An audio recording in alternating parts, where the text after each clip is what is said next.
Manuel é um grande amigo de longa data. Eu conheci quando eu fiz um curso que ele estava dando sobre aquaponia, que é uma maneira integrativa ímpar, né? Então, está aí o nosso amigo Manuel, estamos na mesma sala, eu estou aqui numa mesinha, ele está ali na outra, e então vamos ouvi-lo, porque ele tem coisas que tornam práticas muitas das coisas que nós falamos ontem, abundantemente. Vocês vão reparar isso. Então, a ideia era essa mesmo, que hoje, nessa terceira e última tarde do simpósio, a gente pudesse ver que não está tudo perdido, né? E, a água tem a sua individualidade, a sua identidade como um ser, né? A última fala de hoje vai ser sobre isso, né? A água como um ser de direito, um sujeito de direito. E o Manuel traz aqui agora como que a administração dessas várias variáveis, né? As plantas, os animais, mediados pela água, dá resultados incríveis. Então, Manuel, muito obrigado pela sua presença física aqui e pela sua presença virtual no nosso encontro. E a palavra é sua. Então, obrigado pelo convite. Então, vamos dar início aqui ao nossa apresentação, né? A ideia é mostrar que existem muitas alternativas para que a gente consiga ter um retorno da água em condições adequadas para uso. É impressionante como o efeito da atividade humana tem modificado o sistema hídrico, né? Eu, por exemplo, eu tenho coletado água de vários estados, água de chuva, e encontrei concentrações altíssimas de nitrito, por exemplo, né? A ponto de que, quando chega outubro, novembro, principalmente dezembro, muitos criadores de peixe me telefonam porque os peixes estão morrendo. Quando vou lá descobrir por que está tendo a mortalidade, fica evidente o problema da chuva, que traz consigo vários elementos que acabam compondo a atmosfera, né? Como sulfeto, nitrito, gás carbônico, e eles ficam dissolvidos na água de chuva e em concentrações muito elevadas. E muita coisa nós vamos ter que fazer para mudar em termos de hábitos, né? Para que a gente possa melhorar essas condições de água. Por quê? Se hoje está morrendo peixe, morrendo rã, por conta dessas alterações, a gente ainda não tem uma ideia do que isso está trazendo para a humanidade, né? Eu, por exemplo, evito de tomar um banho de chuva, né? Eu evito de sair na chuva devido à composição química da água da chuva, né? Que vocês sabem que a água não existe pura na natureza. Ela acaba sendo uma solução de onde ela passa. Por exemplo, a água que brota no solo, ela vai ter vários minerais que são dissolvidos pelo caminho que essa água percorre dentro do solo. Mas vamos ter um outro foco, um foco mais positivo, mais esperançoso, e eu vou falar da associação das plantas e da água, né? O que a gente pode obter de resultado disso, né? Então, eu vou falar de aquaponia e de filtros biológicos rizosféricos, né? Dentro da aquaponia, desculpa, antes de falar da aquaponia, sempre frisar o seguinte: a água está constantemente sendo renovada, a água doce, né? Então, você tem a evaporação da água dos grandes corpos hídricos, né? Quer dizer, de todos os corpos hídricos, mas principalmente dos oceanos, né? Essa água evapora e fica na atmosfera. Existe um gás produzido pelas algas que auxilia na formação da precipitação, que é o dimetilsulfeto. É um gás produzido pelas algas que ajuda as partículas de água já de forma líquida na atmosfera a se juntar, formar um volume maior e aí sim ter peso suficiente para precipitar, né? E durante esse percurso da água da atmosfera até chegar no solo, vai ter a interferência da composição da atmosfera aqui próximo à superfície do solo, que é aquela superfície onde a gente tem uma ação mais pontual que eu digo assim, nós temos o efeito da poluição, né, que são das atividades exercidas pela humanidade, né, e depois nós temos a infiltração dessa água no solo ou o escorrimento dessa água pela superfície de solo.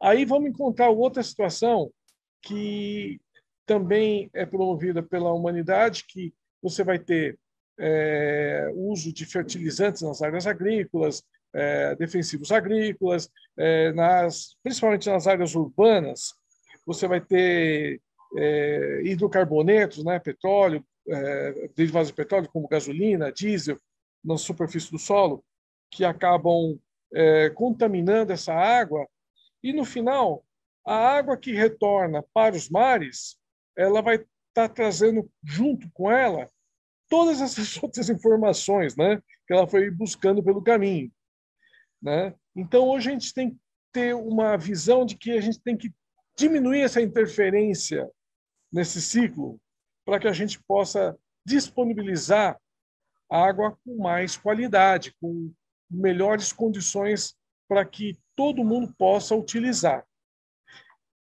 Falando em utilizar, eu peguei esse slide que eu achei muito legal, porque ele descreve mais ou menos como vem sendo o uso da água aqui no nosso país, né? O nosso país tem uma população rural, hoje é um pouquinho inferior a 30%, né? Mas um pouquinho mais de 70% da população vive na área urbana. Só que esses 30% da área rural, eles vão consumir mais da metade de toda a água usada pelo país. Então, nós temos um consumo muito grande de água no meio rural, né? Seja para irrigação, seja para uso dos animais, seja para o consumo das pessoas que habitam o meio rural, né? Mas essa água ela acaba sendo um volume muito grande, né? Por isso que a gente tem que ter uma preocupação muito importante ver como se utiliza a água no campo. Daí vem algumas práticas que a gente tem que começar a adotar, né? Entre essas práticas, eu vou citar a aquaponia. A aquaponia já é uma tecnologia muito antiga, né? Os povos da América Central, da América do Norte, eles já praticaram isso há alguns milênios, que é uma forma de você produzir alimentos de qualidade com menor uso do recurso hídrico. No caso desses povos, também temos que citar o povo chinês, que também praticava a risipsicultura, né? Eles criavam peixes nas áreas de plantio de arroz, que também pode ser considerado um tipo de aquaponia. Eles desenvolveram uma tecnologia muito interessante, que ela vem ser o seguinte: quando você tem uma criação de um organismo aquático, que pode ser peixe, camarão, rã, jacaré, enfim, esses animais eles vão se alimentar e vão gerar vários tipos de dejetos, né? Tem os dejetos sólidos, né, que são as fezes, né, e os dejetos provenientes do metabolismo, né, que a gente pode falar que seria a urina. No caso do peixe, dificilmente faz xixi. O peixe já elimina os excretos pela brânquia, né? Ou por difusão passiva ou ativa. Então, esses nutrientes no ambiente para esses organismos aquáticos, se acumular, eles passam a ser impróprios, né? Eles acabam poluindo o meio aonde eles estão vivendo. Agora, a natureza ela é fantástica, né? Então, ela já disponibiliza um conjunto de outros seres vivos, de outros organismos, que aí, no caso, seriam bactérias, fungos, né? Até outros micro-organismos, né? Que vão utilizar esses dejetos para sua fonte de alimento, né? Então, esses organismos vão pegar essas moléculas complexas que formam esses dejetos e vão quebrar essas macromoléculas em substâncias mais simples que elas são muito menos tóxicas ou totalmente sem problema de saúde para os organismos aquáticos, né?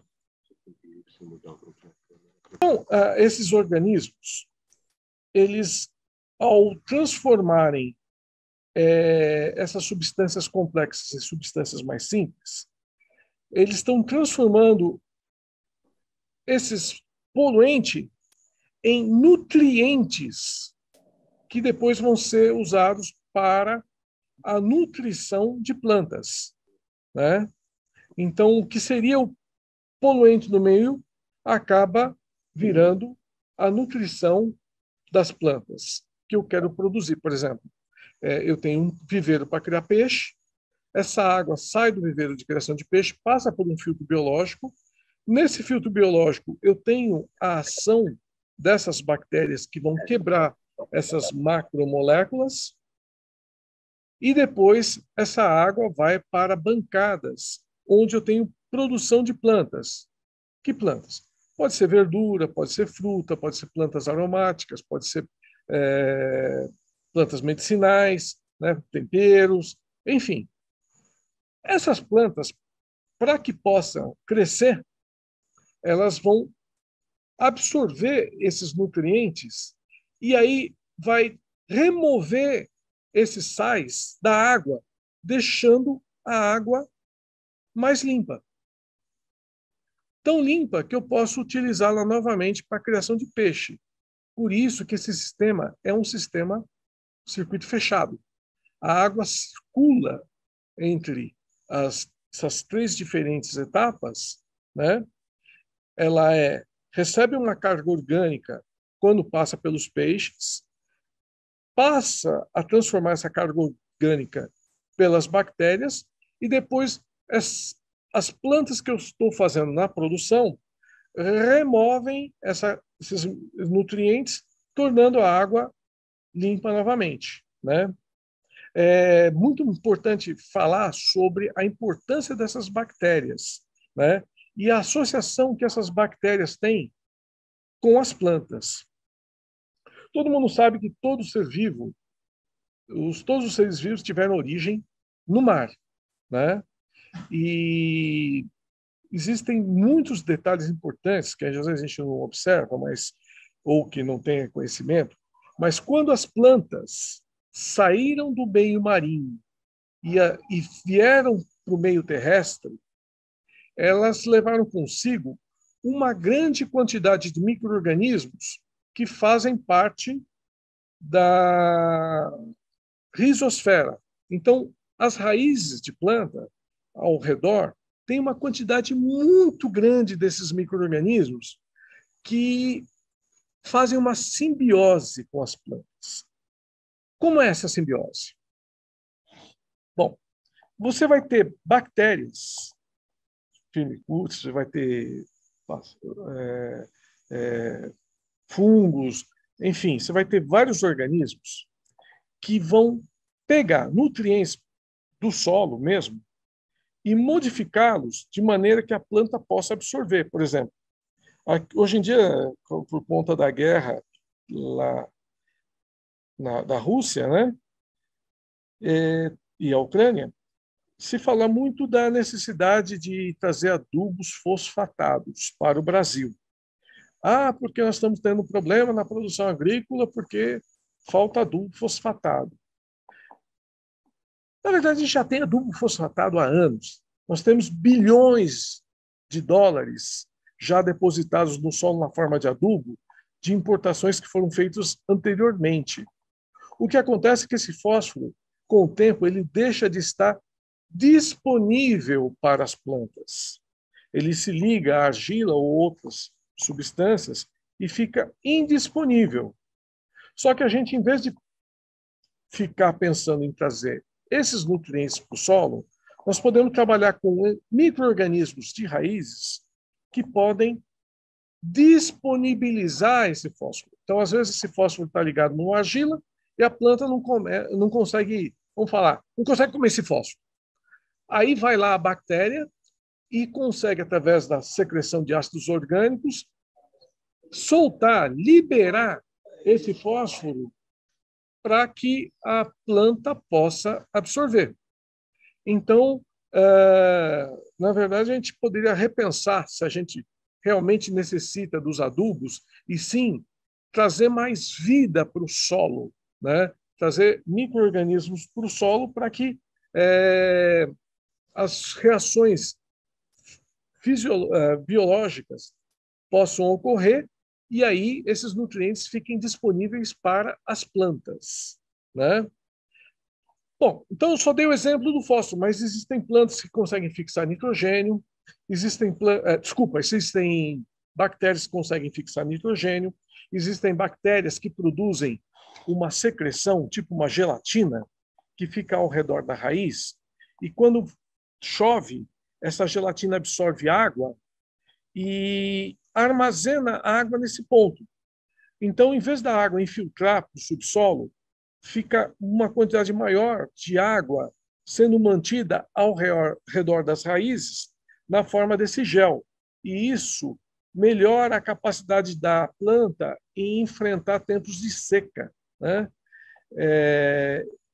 Enfim, também temos bactérias que produzem substâncias que vão estimular a produção de raiz, bactérias que produzem substâncias que estimulam o crescimento da planta, bactérias que produzem antibióticos que evitam que essa planta fique doente.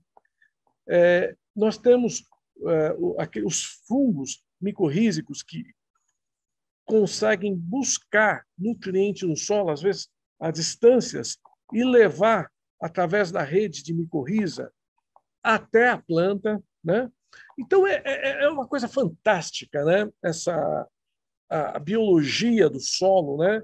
E é uma forma muito importante para que a gente possa produzir alimentos de qualidade. E aí você pensa, poxa vida, mas a bactéria faz tudo isso para a planta? Não, não é só isso. É uma simbiose. A planta recebe todos esses nutrientes e esses hormônios produzidos pelas bactérias e fungos, e, em troca, a planta dá açúcar para eles, né? Cerca de 30% a 40% do açúcar gerado pela fotossíntese, a planta manda para a zona de raiz justamente para alimentar toda essa biologia que vai se formar ao redor da raiz, que seriam as rizobactérias, né? E também tem fungos, arqueias, você vai ter protozoários, você vai ter carnívoros, né, que a gente fala, né? Então, rotíferos, cladóceros, enfim, é toda uma quantidade de seres vivos monstruosa. A quantidade de micro-organismos ao redor de uma raiz são milhares, né? E vivem através dessa simbiose. Por isso que a gente procura ter esse ambiente rico em vida. E na aquaponia, eu consigo desenvolver todo esse sistema numa forma líquida, né? que é a forma mais prática para esses micro-organismos se deslocarem, seja por cílios, flagelo ou pelo fluxo de água. Na aquaponia, eu consigo ampliar essa ação dessa interação entre plantas e micro-organismos até mais do que o solo. E isso é interessante, por quê? Porque, no fim, eu acabo tendo uma produção na aquaponia mais rápida do que se eu plantasse no solo, justamente porque eu otimizo essa interação. Outro aspecto importante é que eu acabo reduzindo o uso do recurso hídrico. Eu tive a oportunidade, numa propriedade, de ficar 2 anos e meio produzindo verdura na aquaponia, só repondo as perdas de água por evaporação. Ou seja, o meu desperdício era mínimo. Então, a aquaponia também racionaliza o uso da água. Eu posso produzir tanto peixes como plantas com um menor consumo de água, né? Bom, e como é que funciona? Como é que é a estrutura da aquaponia? Bom, aqui eu vou passar o próximo slide. Aqui eu tenho uma estrutura que eu montei a semana passada num treinamento que eu faço pelo Senar, que a gente vai nas propriedades rurais e monta uma aquaponia, né? Então aqui vocês podem ver que tem um viveiro, que é o viveiro do peixe, é uma caixa d'água, uma caixa d'água de 500 litros que eu consigo produzir até 15 quilos de peixe. Aí a água sai dessa caixa d'água, vai para o decantador. No decantador ficam sólidos dissolvidos. Depois vai para o filtro biológico, onde tem a ação das bactérias. E aí as bactérias decompõem os dejetos que passaram pelo decantador e aí vão para a bancada onde eu tenho as plantas. E aí eu tenho os meus tipos de produção, seja planta, seja pescado. O pescado pode ser peixes, camarões. Eu já trabalhei orientando um pessoal que fez produção de tartaruga, jacaré. Em São José dos Campos teve um rapaz que estava fazendo a mesma coisa com criação de rã, né? Enfim, são organismos que têm uma fase de vida na água ou toda a vida na água, que é considerado pescado. No caso de plantas, aqui é um projeto que a gente fez em São Roque, a cidade onde eu moro, onde a gente utilizava a água do viveiro. Acho que dá para perceber que tem água embaixo dessa bancada. E nós produzimos lá muita alface, muita agrião, que foi as coisas mais simples de produzir, mas eu já tenho amigos que produzem, se especializaram na produção de temperos, na produção de tomate, morango. Aliás, até tivemos uma produção interessante, né, em uma cidade em Pernambuco, no sertão, né?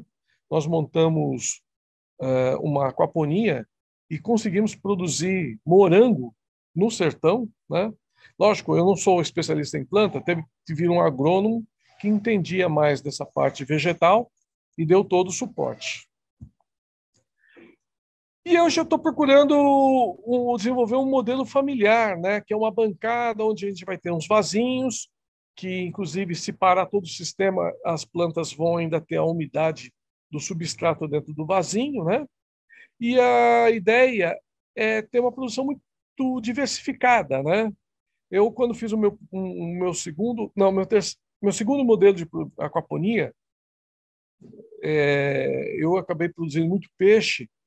Em 2x3 eu tirei 320 quilos de peixe e eu vi que isso para uma família é até um exagero. Então, falei, não, a gente precisa fazer uma coisa até um pouco menor e diversificar. Então, hoje eu estou estudando essa questão de usar esses vasos com substrato. Por dentro do perfil, passa a água que vem do filtro biológico, que nutre o solo que está dentro do vaso, e aí, por capilaridade, as plantas conseguem absorver esses nutrientes. E aí, você pode ter verduras para consumo, você pode ter frutas como tomate, morango, você pode ter umas plantas medicinais para fazer um chazinho, você vai ter flores, porque a gente também tem que pensar na beleza do sistema, né? Temperos, enfim, é um sistema é, feito em módulos, né? Que às vezes uma, duas ou até três famílias pode compartilhar essa bancada, essa produção, né? E aí teria uma caixa aí de 1.000 litros ou 2.000 litros. No caso que eu tenho recomendado o pessoal utilizar peixes adaptados para a região onde elas estão inseridas, né? Então, peixe de água quente para regiões quentes, peixe de água fria para regiões frias, né? E aí consegue ter toda uma produção. Agora, fora essas verduras, uma outra coisa que eu tenho trabalhado bastante, que também é interessantíssimo, seria utilizar a água do peixe para a produção de lêminas e azolas. Então, aí mais para o centro do slide, você tem aqui a azola. E na periferia do slide, nas laterais do slide, você tem as lêminas. Eu utilizo lêmina principalmente quando eu tenho uma água onde tem muito amônia proveniente do peixe, porque a lêmina é ávida por esse nutriente. E à medida que ela absorve esse nutriente, vai melhorando a qualidade da água. A lêmina, então, ela vai se multiplicando de uma forma absurda. Por exemplo, se você tem 100 quilos de lêmina num viveiro de produção, em 48 horas você tem 200 quilos. Ela dobra a cada 48 horas. E ela vai ter um teor de proteína bem elevado, né? Tá certo que é influenciado pela concentração de amônia na água. Quanto mais amônia tiver na água, mais proteína tem na lêmina. Ela pode chegar de 35% a 45%. E ela pode ser usada diretamente na alimentação humana. Então, hoje que se preocupa muito, principalmente aqui no Brasil, que muitas pessoas não têm o que comer, nós estamos falando de um alimento de altíssima qualidade biológica, rico em proteína e disponível para produzir em pequenos espaços, né? A outra planta, que é essa mais central, que é a azola, essa aí é interessante ser produzida em áreas, em água que tenha uma menor concentração de amônia, uma menor disponibilidade de amônia, pelo fato de que dentro de cada célula vegetal da azola existe uma bactéria chamada anabaena, que ela consegue pegar o nitrogênio da atmosfera, utilizar o açúcar da azola como fonte de energia, quebrar esse nitrogênio, esse N2, e transformar em amônia, que depois é modificado e forma proteína. Então, também é uma planta com altíssima produção de proteína, só que já é uma produção mais estável, né? Vai ficar próximo dos 45%, que vocês podem utilizar para fazer vários preparados, por exemplo, massas, pode usar para salada, pode usar para fazer um recheio, fazer um omelete com azola, enfim, são alimentos de altíssimo valor biológico que podem ser produzidos em pouco espaço e o mais importante, tanto a lêmina como a azola, elas vão absorver os sais que estão em solução na água e por isso elas também são usadas para purificar a água. Lógico que se for o objetivo de alimentação humana ou alimentação animal, que também é muito praticado, nós temos que saber se essa água que nós vamos utilizar não é contaminada por metais pesados ou por substâncias complexas como agrotóxicos. Essa ação tem que ser feita.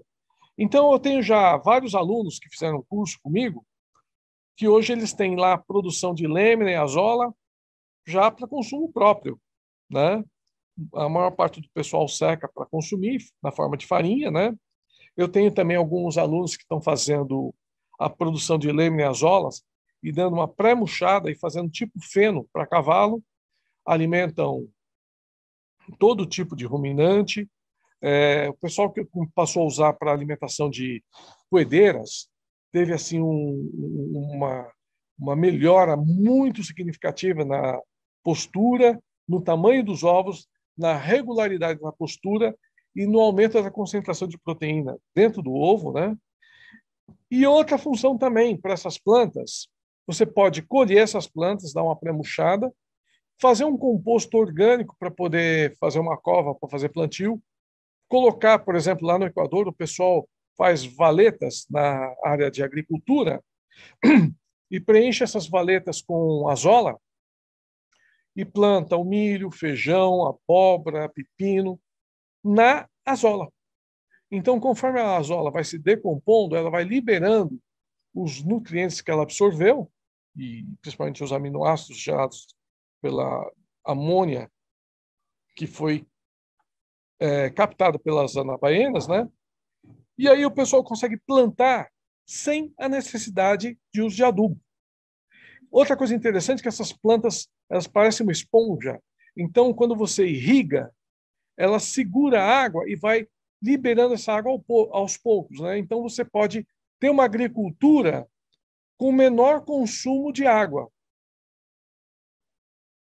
E também, que ainda é uma coisa que ainda precisa ser estudado, né? Como é uma planta de um crescimento muito intenso, muito rápido, né? O que ela poderia estar induzindo em termos hormonais ao crescimento de outras plantas? Essa é uma outra questão que ainda tem que ser estudado, mas são fatores extremamente positivos para que a gente possa desenvolver uma agricultura mais racional, consumindo menos recursos hídricos e sem ter tanta necessidade de importação de adubos. E, lógico, quando você aumenta a nutrição de uma planta, melhora a nutrição de uma planta, acontece uma coisa também interessante, que ela dificilmente vai ficar doente.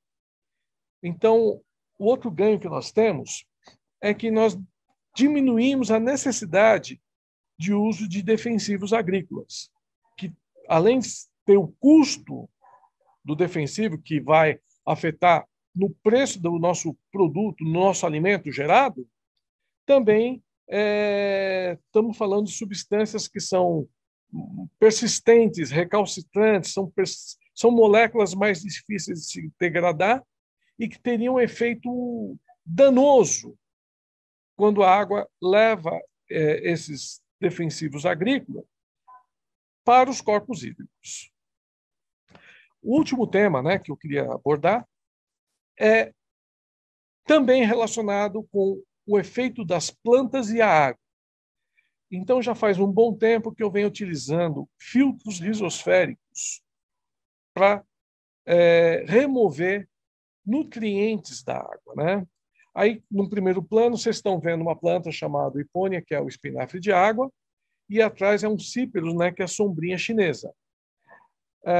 Está passando pelas raízes uma água que vem de uma criação de peixe em alta densidade, uma criação muito grande. O sujeito deve ter pelo menos umas 6 toneladas de peixe, comendo ração todo dia e fazendo cocô todo dia. E essas plantas, elas estão suspensas e a raiz cresce sozinha, sem terra, dentro d'água. Conforme a água passa com os dejetos dos peixes, esse dejeto fica preso nas raízes e aí entra aquele batalhão de bactérias que vão quebrar esses dejetos e transformar em substâncias mais simples. Esse tipo de filtro, ele é muito interessante porque ele é de baixo custo, extremamente fácil de fazer manutenção, né? Não pode pensar que ele é como se fosse uma estação de tratamento de esgoto. Ele vai remover 60%, 70% dos sólidos em suspensão, vai remover de 50% a 70% de compostos como nitrogênio e fósforo, né? E quanto à questão de patógenos, ele vai diminuir os patógenos, porque, vamos falar, as bactérias do bem, elas vão estar atuando nessas raízes e vão estar ocupando o espaço que seriam vamos falar, das bactérias do mal. Então, por competição, você já tem uma diminuição da carga orgânica, a carga microbiológica, que seria prejudicial para a saúde. Só para vocês verem, depois nós tiramos, a cada 6 meses, a gente tem que limpar o filtro, né? Eu sempre falo que filtra. Se ele filtra, você tem que limpar. Então, nesse caso, nós tiramos uma camada de quase 50 centímetros de lodo que foi retido pelas raízes e acabou não passando para os corpos hídricos. Ou seja, é um sistema que eu costumo falar é um sistema para regeneração dos corpos hídricos. Então, aqui no caso, foi feito para uma situação onde eu tinha uma criação de peixe, mas a gente pode extrapolar isso para uma indústria de, por exemplo, laticínio. Tem o tratamento normal do laticínio, mas se a água tratada passar por um sistema como esse, a água vai ficar cristalina e sem cheiro, né? A mesma coisa ocorre no município, onde tem um córrego muito poluído. Se passar por um sistema como esse, também vou ter como resultado uma água cristalina e sem cheiro, né? E o material retido, por exemplo, se é só uma carga orgânica, eu posso utilizar isso como adubação orgânica na área de agricultura, no caso de um município, posso usar nas praças e jardins, né? Posso usar isso para fazer composto, né? Havendo um problema de, por exemplo, metal pesado, existe uma estratégia.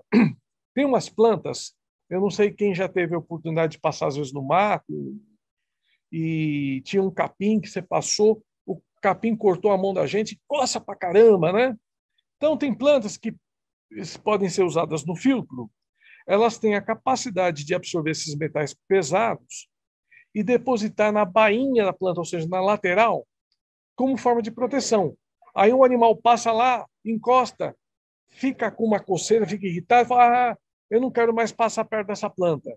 Então, é uma estrutura de defesa que, num ambiente controlado como esses filtros, eu posso depois pegar essa planta, secar ao sol, queimar e recuperar esses metais pesados para uso. Isso chama fitomineração. Então, eu consigo limpar a água e ainda transformar o resíduo em algo útil. E aí muda aquele conceito, né? Por exemplo, quando o pessoal projeta uma estação de tratamento de esgoto, ele está preocupado que vai ter gente que vai pagar a conta do tratamento. Esse é um novo conceito onde o tratamento ele gera recurso. Então, ele tem como se tornar uma proposta de valor. Eu vou ter produção de alimentos, vou ter produção de adubos, vou ter produção de minerais que eu posso extrair com o tratamento dessas plantas ou do lodo, né? Aliás, até esqueci de falar, na Inglaterra, o pessoal recupera um metal pesado usando minhoca. Então, eles pegam esse lodo, colocam umas valas e aí coloca minhoca. E a minhoca tem a capacidade de acumular esse mineral, esse metal pesado. Depois eles dão um choque nessas leiras, a minhoca sai, aí o pessoal desidrata essas minhocas, queima e aí consegue recuperar, reutilizar esses metais, né? Mas o mais importante é que o produto final do tratamento é uma água limpa. Mas ela não está 100% como uma estação de tratamento. Sim, mas eu criei uma condição que o próprio ambiente é capaz de dar sequência nesse tratamento. E aí eu consigo diminuir o esforço da natureza em se recuperar. E aí eu consigo ter uma nova forma de ter o recurso hídrico disponível na natureza, de maneira que as pessoas possam usufruir desse recurso de forma mais adequada. Bom, gente, era mais ou menos isso, mais ou menos não, era isso o que eu queria passar para vocês, né? Eu estou colocando aí meu telefone, meu e-mail. Se alguém quiser mais informação, pode entrar em contato com o pessoal aqui da organização do evento e também pode me procurar, que sempre é um prazer conversar com outras pessoas. Eu gosto muito de que me façam perguntas, porque o pessoal me perguntando aí que eu aprendo, né? Então, eu fico aqui agora à disposição. Manuel, super obrigado. Está dando para ouvir, gente? Estou ouvindo, estou ouvindo. Manuel, muito obrigado. Nós estamos, então, agora, nessa tarde, não sei se quem está no... Eu sinto falta desse feedback de quem está escutando. Não é uma coisa que o Manuel... que a gente está, então, demonstrando como tudo aquilo que foi trazido até agora tem uma dimensão prática, né? Que já está em uso. Então, isso que o Manuel trouxe, por exemplo, possibilita que um condomínio, né, trate o seu próprio esgoto, que uma instalação, como uma instalação de laticínio, como ele falou, ou mesmo outras situações onde existem material a ser, né, um esgoto a ser tratado, né, como é possível a gente mudar de paradigma. Né? Como dizem os índios, é meio estranho, né? A gente sujar a água para depois limpar. Né? Então, se a gente, mesmo me lembro que eu tinha um amigo na Sabesp, né, que é uma empresa de tratamento, ele insistia que o tratamento da região que tinha essa geografia fosse feito nas wetlands, né? São áreas úmidas, e você, em vez de ficar fazendo todo aquele trabalho que se faz numa estação de tratamento de água, você deixa a natureza tratar a água. E, na verdade, se a gente pensar bem, lixo é uma invenção humana. Né? Não existe lixo na natureza. Na natureza existe ciclo. Então, começa a haver poluição quando os ciclos são interrompidos. E o Manuel, assim como a próxima apresentação que vai ter agora, são pessoas que, percebendo esse ciclo, digamos assim, organizaram a orquestra, né, que a gente passa antes e depois. Então, é um pouco essa a ideia desse simpósio, que a gente, conhecendo as qualidades, as possibilidades da água e da natureza, a gente passa a ser parceiro das leis da natureza e não opositor. Né? Hoje está aqui comigo, ó, o João veio presencialmente aqui. Ó. Ele vai falar daqui a pouco, vai trazer um filminho para nós aqui. E João é um defensor ferrenho, né, dessa ideia de que a gente precisa ter soluções de vida e não soluções de morte.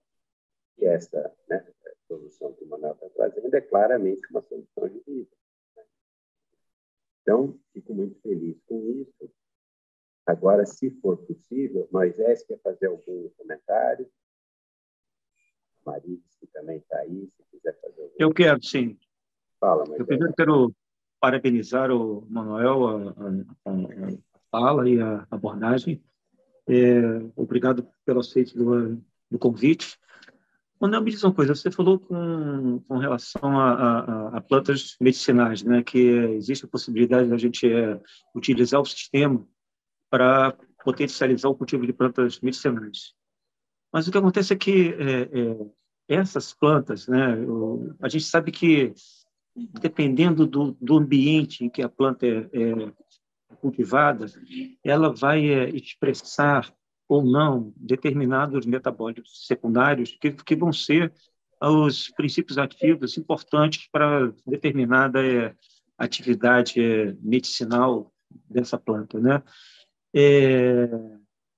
Quando você tem um sistema assim, como é que você garante que aquele estímulo, que aquele estresse, né, da planta para a produção de determinado princípio ativo que vai ser importante para ela, vai estar presente? Bom, eu não é nem questão de como eu garanto. Já existem dezenas de trabalhos a respeito que a concentração de princípio ativo em aquaponia é superior, inclusive, que em agricultura orgânica. Por quê? Porque o que eu faço, o que vai, por exemplo, quando uma planta vai pegar, por exemplo, o cálcio, na forma metálica, ele não é assimilado, ele precisa estar ligado a alguma substância orgânica para formar um quelato. Aí formou o quelato, a planta consegue trabalhar com esse cálcio. Geralmente, o cálcio, quando vem numa aquaponia, ele já está partindo de um organismo vivo e ele já está na forma de quelato. Então, a planta deixa de gastar açúcar para quelatar o cálcio. Então, existem mais disponibilidade de energia para o metabolismo da planta numa situação de aquaponia, onde toda a nutrição já é proveniente de bactérias ou de outro organismo vivo, do que de uma planta que vai buscar esse nutriente no solo. Se você experimentar uma planta, por exemplo, hortelã, uma menta, um manjericão, um tomate de aquaponia, você vai ver que o sabor é muito mais acentuado, justamente por conta dessa ferramenta de nutrição. O que precisa ser feito como hoje eu trabalho muito com vários aditivos biológicos, para determinadas coisas você precisa de induzir não, você precisa disponibilizar tal bactéria ou então tal micro-organismo, né? E às vezes até outras situações, por exemplo, você quer aumentar às vezes a produção de princípio ativo de uma planta, às vezes você faz ela se estressar, você joga pulgão nela. Pimenta, se você pôr pulgão, ela aumenta a intensidade de produção de capsaína, né? Então, também tem que compreender a fisiologia e o comportamento da planta. Tá certo? Então, são várias disciplinas que têm que estar interagindo para que a gente possa ter um resultado, vamos falar, sempre próximo do ótimo ou chegando no ótimo. Excelente. Obrigado. Eu fiquei encantado e obrigado mesmo. Opa, imagina. Eu que agradeço a oportunidade. A Marilis quer fazer algum comentário, Marilis? A Marilis é bastante versada em fisioterapia e tal. Oi, a Marilis. Só precisa pôr o microfone. O som. Eu já vi essa apresentação dele há não sei quanto tempo, 2, 3 anos atrás, quando nós estivemos ao vivo, aí na cidade, né? E me impressionei bastante. Não tive ainda oportunidade de uso, mas é extremamente interessante, só isso. Não tem como não se apaixonar. Obrigado. Então, Gente, tudo bem, né?